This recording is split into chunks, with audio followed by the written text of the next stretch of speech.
Humingi kayo sa Diyos at bibigyan kayo.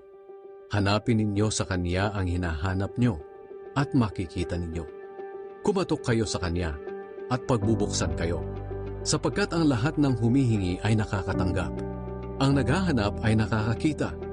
At ang kumakatok ay pinagbubuksan. Kayong mga magulang, kung ang anak ninyo ay humihingi ng tinapay, bibigyan ba ninyo ng bato? At kung humihingi siya ng isda, bibigyan ba ninyo ng ahas? Kung kayong masasama ay marunong magbigay ng mabubuting bagay sa inyong mga anak, gaano pa kaya ang inyong amang nasa langit? Ibibigay niya ang mabubuting bagay sa mga humihingi sa Kanya. Gawin ninyo sa inyong kapwa ang gusto ninyong gawin nila sa inyo. Ganyan ang tamang pagsunod sa kautusan ni Moises at sa mga isinulat ng mga propeta.